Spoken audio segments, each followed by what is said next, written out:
मैया ने चरणों में प्रणाम किया, महात्मा जी गलती हो गई, मैंने तो बालक को अंदर सुलाया था, पता नहीं कैसे आ गया। हे महात्मा जी आप एक काम करो, दोबारा भोजन बना लो। महात्मा जी ने कहा शाम को 4 बज गए हैं, दोबारा भोजन बनाऊंगा 8 बज जाएंगे, दिन भर यहीं पर रहूंगा मैं। 12 बार जब प्रार्थना करी है तो उसी समय क्या हुआ है, महात्मा जी ने कह दिया यशोदा अपने बालक को अंदर ले जाओ, कमरे में बंद कर देना, ताला लगा देना। यशोदा मैया उसी समय कन्हैया को अंदर ले गई है, कमरे में बंद कर दिया है, दरवाजा लगा दिया, ताला लगा दिया और चाबी महात्मा जी को दे दी। महात्मा जी चाबी ये रखो। महात्मा जी निश्चिंत हो गए। महाराज जगह साफ करी है, दोबारा जैसी भोजन बनाया है, अब तो शाम को 6 बज गए।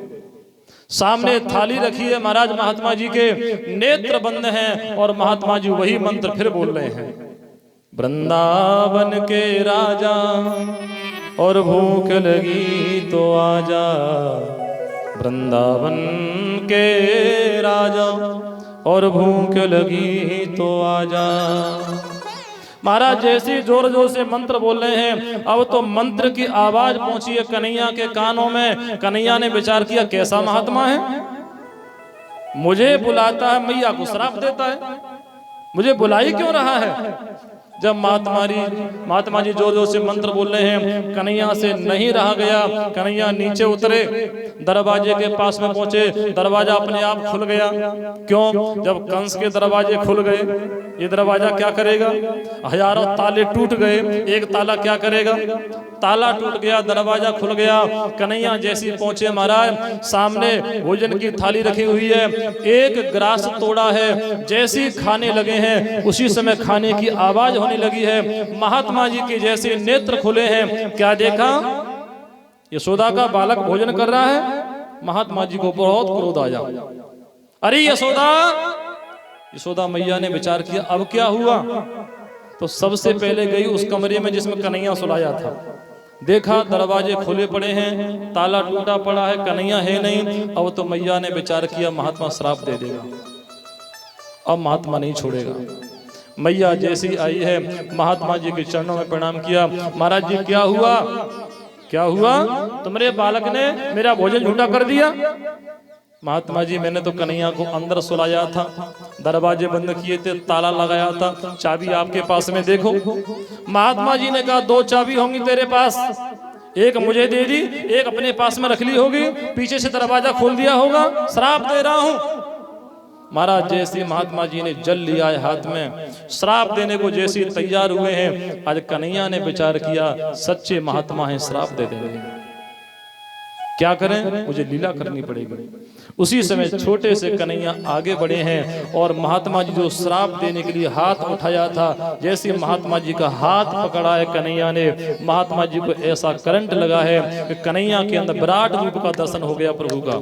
जैसे विराट रूप देखा है, महात्मा जी धन्य हो गए, खड़े हो गए, मैया यशोदा के चरणों में प्रणाम किया, मैया मुझसे बहुत बड़ी गलती हो गई, मुझे क्या पता था कि जगत का पिता तुम्हारे यहाँ लीला कर रहा है, ये जगत का मालिक है, तुम्हारे यहाँ लीला कर रहा है। महात्मा जी ने चरणों में प्रणाम किया। आज प्रभु ने ऐसी अपनी दिव्याति दिव्य मधुराति मधुर बाल लीलाएं करी हैं। महाराज उसके बाद यहाँ क्या हुआ है, आज कन्हैया की उम्र हो गई है 3.5 वर्ष की। कन्हैया ने महाराज अपने 8 सखा बनाए हैं, 8 सखा बनाए कन्हैया ने। कौन कौन से 8 सखा हैं, तनसुखा, मनसुखा, किंकिड़ी, सुबल, मधुमंगल, श्रीदामा, तोष और कृष्ण, 8 सखा हैं। भगवान ने एक मंडली बनाई है महाराज, और उस मंडली का नाम है बाल गोपाल चोर प्रचार मंडल, और उसके अध्यक्ष बन गए हैं स्वयं कृष्ण। अब विचार करो, जिस मंडली का अध्यक्ष 3.5 वर्ष का, उपाध्यक्ष कितना छोटा होगा, सचिव कितना छोटा होगा, और जो होते हैं सदस्यगण वो कितने छोटे होंगे। कन्हैया सबसे बड़े हैं। कन्हैया ने कहा देखो भैया, अपने एक मंडल बनाया है बाल गोपाल चोर प्रचार मंडल, और इसका केवल एक ही काम है, चोरी करना। चलो अपन माखन चोरी करेंगे। सखाओं ने कहा भैया कन्हैया हम चोरी नहीं करेंगे, क्यों? हमारे बाप दादा ने चोरी नहीं करी, हम कैसे करेंगे? और कहीं पकड़े गए बहुत पिटाई होगी। कन्हैया ने कहा कर्म लिखी नहीं मिटे करो तुम लाखों चतुराई। अरे भैया मेरी कुंडली में लिखा है, गर्गाचार्य जी ने बताया था, मैं तो चोरी करूंगा। कन्हैया ने कहा सखाओं से भैया एक काम करते हैं, पहले अपने घर में चोरी करते हैं। क्यों? अपन पहले दूसरे के घर में जाएंगे और पकड़े गए बहुत पिटाई होगी। पहले अपने घर में चोरी करो, अभ्यास करो। पकड़े गए कोई बात नहीं, घर ही तो है, नहीं पकड़े गए पक्के चोर। अब तो क्या हुआ है महाराज, रात्रि का समय था, सभी सखा अपने अपने घर चले गए हैं। इधर क्या हुआ है, रात्रि के जैसी 8 बजे हैं, कन्हैया गए हैं मैया के पास में, मैया मैया मुझे नींद आ रही है। नींद नहीं आ रही, बहाना कर रहे हैं। क्यों? कन्हैया को पता है कि मैं सोऊंगा मैया भी सो जाएगी, मैया सो जाएगी, रात्रि में माखन चोरी करूंगा मैं। महाराज उसी समय क्या हुआ है, कन्हैया जैसी मैया के पास में आए हैं, मैया मैया मुझे नींद आ रही है। मैया ने अपना घर का काम जल्दी किया है, कन्हैया को लेके आई है। महाराज जैसी पलंग पर लेके आई हैं, उसी समय कन्हैया को सुला रही हैं।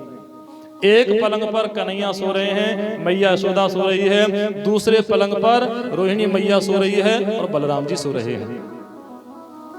महाराज मैया यशोदा जब कन्हैया को सुला रही है तो पीठ पर थप्पी दे रही है। माता जब सुलाती है ना बालक को, तो बालक को धीरे धीरे ठोकती हैं। और कभी कभी क्या होता है कि मैया जब बालक को सुलाती है तो मैया तो सुला रही है, लेकिन जब सुलाते सुलाते मैया सो जाती है, बालक नहीं सोता है। आज क्या हुआ है, जैसे कन्हैया को मैया सुला रही हैं, उसी समय कन्हैया को सुलाते सुलाते मैया खुद सो गई, कन्हैया नहीं सोए। जैसे रात्रि के 12 बजे हैं, उसी समय कन्हैया ने चादर उठाई, क्या देखा, घर में कमरे में दीपक जल रहा है। महाराज पहले की जब माताएं घर में रात्रि में सोती थी तो रात्रि भर घी का दीपक जलता था, नियम था, घी का दीपक रात्रि भर जलता था। वो समय निकल गया, फिर वो मिट्टी का तेल चला था, उसका दीपक चलता था रात्रि भर, वो भी समय निकल गया। फिर वो सरसों का तेल चलता था दीपक, वो भी समय निकल गया। अब समय आ गया वो 0 वाट का बल्ब, उसको जला दो, ज्यादा अंधेरा भी नहीं और ज्यादा उजेला भी नहीं, समय बदल गया है। लेकिन पहले की माताएं रात्रि भर घी का दीपक जलाती थी। कन्हैया ने देखा कमरे में उजाला हो रहा है, दीपक जल रहा है, मैं चोरी करूंगा, कहीं मैया जाग गई मेरी पिटाई लगाएगी, सबसे पहले दीपक बुझाओ, अंधेरा करो, जितना अंधेरा होगा चोरों को आनंद आएगा। महाराज जैसे दीपक बुझाया है, उसी समय कन्हैया आगे बढ़े हैं। जैसे माखन की मटकी के पास में पहुंचे, उठाया ढक्कन, निकाला मक्खन, जैसे खाने लगे हैं आवाज होने लगी। खाने की जैसी आवाज हो रही है, मैया यशोदा के कानों में आवाज पहुंची है। मैया यशोदा चादर ओढ़ के सो रही है और मारा सोते सोते कह रही है, अरे बहन रोहिणी देखो ऐसा लग रहा है घर में बिल्ली घुसाई है, मक्खन खा रही है। कन्हैया ने देखा मैया जाग आई, कन्हैया शांत हो गए। रोहिणी मैया ने कहा यशोदा दिन भर काम करती है, रात में कान बज रहे हैं, कोई बिल्ली नहीं है, सो जाओ। मैया पुनः सो गई है। कन्हैया ने दोबारा मक्खन लिया है, मक्खन जैसी खाने लगे हैं, अब तो पुनः आवाज होने लगी है, मैया के कानों में आवाज पहुंची है। महाराज जैसी आवाज पहुंची है, उसी समय मैया यशोदा ने जैसी चादर उठाई है तो क्या देखा, अंधेरा ही अंधेरा। अरे बहन रोहिणी देखो बिल्ली आई है, मक्खन तो खाई रही है, वो घी का दीपक भी खा गई, अब तो इस बिल्ली को मैं ठिकाने लगाऊंगी। कन्हैया ने विचार किया अब जल्दी चलो नहीं पिटाई हो जाएगी। कन्हैया धीरे से हाथ झाड़ते झाड़ते बिस्तर के पास में आ गए और चादर ओढ़ कर सो गए। इधर मैया आगे बढ़ी, जब दीपक जलाया तो क्या देखा, सामने वाली खिड़की खुली है। अरे बहन रोहिणी देखो ऐसा लग रहा है ये खिड़की खुल रही है, यहाँ से बिल्ली आई होगी, मक्खन खाया है, जैसे मैंने दीपक जलाया बिल्ली भाग गई। अब मैया को क्या पता है कि मक्खन बिल्ली ने खाया कि बिलोटा ने खाया है। सुबह प्रातः काल हुआ, कन्हैया बाहर निकल कर आए सखाओं के बीच में। जैसे सखाओं के बीच में पहुंचे हैं, चारों तरफ से सखा आ गए। क्यों भैया कन्हैया चोरी करी? कन्हैया ने कहा चोरी करी। पकड़े गए? तो कन्हैया ने कहा पक्के चोर नहीं पकड़े जाते, मैं तो सरदार हूं चोरों का। कन्हैया ने कहा भैया तुम्हारी क्या स्थिति रही, तुम बताओ। अब तुम्हारा सभी सखा कह रहे हैं भैया कन्हैया हम तो पकड़े गए, हमारी तो स्थिति बहुत खराब रही। एक सखा ने कहा देख कन्हैया भैया तेरे चक्कर में हमने चोरी करी, हमारे बाप दादा ने कभी चोरी नहीं करी थी। मैया ने पकड़ लिया, इतनी पिटाई लगाई है, हाथ में दर्द हो रहा है। एक ने कहा कन्हैया देख मैंने भी चोरी करी थी, मैया ने मुझे पकड़ लिया, इतनी पिटाई लगाई है, पीठ लाल पड़ गई है। महाराज उसी समय क्या हुआ है, अब तो कन्हैया ने कहा है देखो भैया अपन चोरी करने चलते हैं।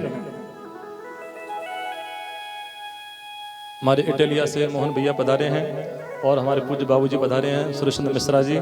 आप जब इटालिया में कथा हुई थी मुख्य यजमान बने थे, आप कथा में पधारे, आपका बहुत बहुत स्वागत है, आपका बहुत बहुत वंदन है। महाराज अब क्या हुआ है, कन्हैया ने कहा है भैया चोरी करें, तो सखाओं ने मना कर दिया हम चोरी नहीं करेंगे। तो कन्हैया ने कहा भैया एक काम और करते हैं अपन, क्या एक बार दिन में घर में चोरी और करते हैं, अपने अपने घर में आप लोग दिन में चोरी करो, क्योंकि रात में तो पक्के चोर हो गए हम। तो सभी सखाओं ने कहा भैया कन्हैया जब रात में चोरी करी थी तो रात में पकड़े गए थे, दिन में चोरी करेंगे क्या स्थिति होगी, हम चोरी नहीं करेंगे। कन्हैया ने कहा भैया एक काम करो आप लोग अपने अपने घर जाओ, मैं चोरी करता हूं। अब क्या हुआ है महाराज, कन्हैया जैसी आए हैं, जैसी अपने महल में आया महाराज, उसी समय क्या हुआ है, जहां पर मैया यशोदा दधी मंथन करती थी, माखन की मटकी रखी हुई है, उसी समय महाराज जैसे कन्हैया वहां पर पहुंचे हैं, तो कन्हैया ने जैसी देखा है कि मैया दिखाई नहीं दे रही है, अच्छा मौका है मक्खन खा लीजिए। उसी समय कन्हैया ने अपना छोटा सा हाथ माखन की मटकी में जैसे डाला है, निकाला है मक्खन और मक्खन खाने लगे। महाराज जैसे माखन खा रहे हैं उसी समय दृष्टि पड़ी है मैया की, कन्हैया चोरी कर रहा है। उसी समय मैया दौड़ी दौड़ी आई है और कन्हैया का हाथ पकड़ लिया। कन्हैया का जैसे हाथ पकड़ा है, आज कन्हैया मन में विचार कर रहे हैं आज पकड़े गए, मैया बहुत पिटाई लगाएगी, प्रयास करो बचने का। महाराज उसी समय मैया कह रही है क्यों रे कन्हैया चोरी कर रहे हो, तुमने माखन खाया? तो कन्हैया ने कहा नहीं मैया मैंने माखन नहीं खाया, मैंने चोरी नहीं करी है। मैया हो मैया मोरी मैं नहीं माखन खायो, हो मैया मैं नहीं माखन खायो। मैया मैंने माखन नहीं खाया। जैसी मैया देखती है कन्हैया की तरफ, तो कन्हैया क्या बोलते हैं, मैया मोरी मैं नहीं माखन खायो, हो मैया मैं नहीं माखन खायो। मैया मैंने माखन नहीं खाया है। राजा परीक्षित ने कहा सुखदेव जी महाराज आज कन्हैया ने माखन खाया फिर भी झूठ बोल रहे हैं। लोगों को शिक्षा देते हैं कि झूठ नहीं बोलना चाहिए, खुद झूठ बोल रहे हैं। भगवान सुखदेव जी ने कहा परीक्षित कन्हैया झूठ नहीं बोल रहे हैं, मैया नहीं समझ पा रही है। कैसे? जब मैया देखती है कन्हैया की तरफ तो कन्हैया क्या बोलते हैं, मैया मोरी मैं नहीं माखन खायो, हो मैया मैं नहीं माखन खायो। मैया जब दूसरी तरफ देखती है, पीछे मुड़ के देखती है, तब कन्हैया क्या कहते हैं, हो मैया मोरी मैं नहीं माखन खायो, हो मैया मैं नहीं माखन। अच्छा नहीं मैया मोरी मैं नहीं माखन खायो। क्यों रे कन्हैया कौन सी भाषा बोल रहा है ये? कभी कह रहा कि मैंने माखन नहीं खाया और कभी कह रहा मैंने ही माखन खाया। मैया ने बहुत प्रयास किया, क्यों रे कन्हैया तुमने माखन नहीं खाया? मैया नहीं खाया। ये बात बताओ, तुम्हारे हाथ में माखन लगा है और तुम्हारे मुंह पे मक्खन लगा है। अरे मैया सुनो तो सही, मैया आपने मेरे हाथ में कंगन पहनाए हैं। हाँ हाँ, आपने मेरे हाथ में कंगन पहनाए हैं। जब मैं खेलने के लिए बाहर जाता हूँ धूप में, ये कंगन गर्म हो जाते हैं और मेरे हाथ में छाले पड़ गए हैं। मैंने अपना हाथ ठंडा करने के लिए माखन की